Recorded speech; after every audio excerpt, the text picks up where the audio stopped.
Let's go through a thoracic spine car. A thoracic spine car is a fantastic way to get some control and awareness of that upper back, as well as just to get some general movement and mobility into all of those thoracic spine joints and all of those ribs, okay?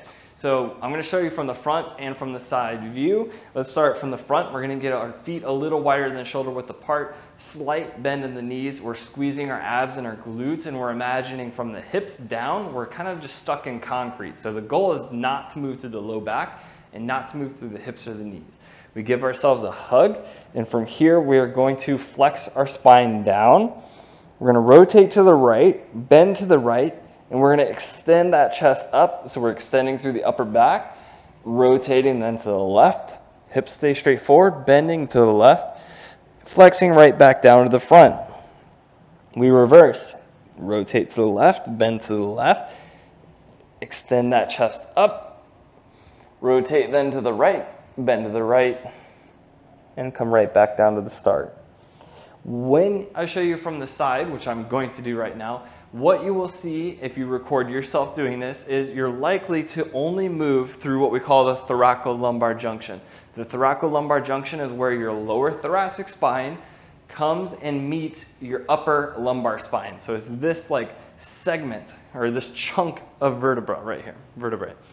We will see a lot of the movement only happening through there, and we don't get much movement happening through the 12 thoracic vertebra and the rib joints, okay? That's the goal of this exercise though, is to get some awareness and control of the upper back stuff, not to just move through this one area.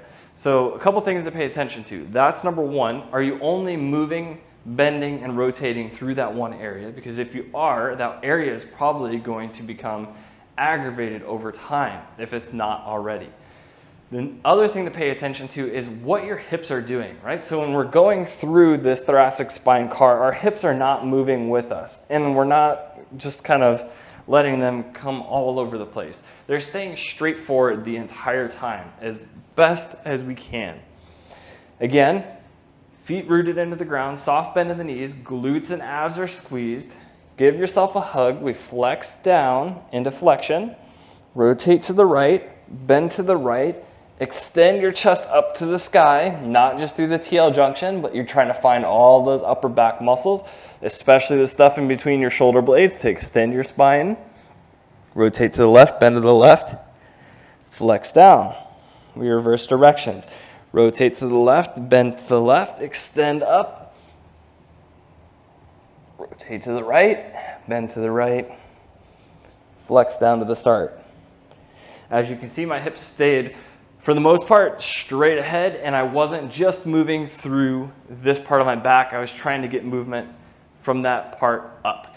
If you struggle getting movement through the upper back and you just cannot feel those muscles along your spine extending and bending and rotating your spine, you can then actually use your elbows and your neck a little bit, okay? Because I want you to feel it there. That's where you should be feeling this exercise. What do I mean by that? I'll show you. Same exact position for your start. When we rotate, bend, and extend, we can use our elbows and our neck to look up to the sky. Keep those abs and glutes squeezed. And we can then maybe start to feel that upper back working a little bit more. I sure do.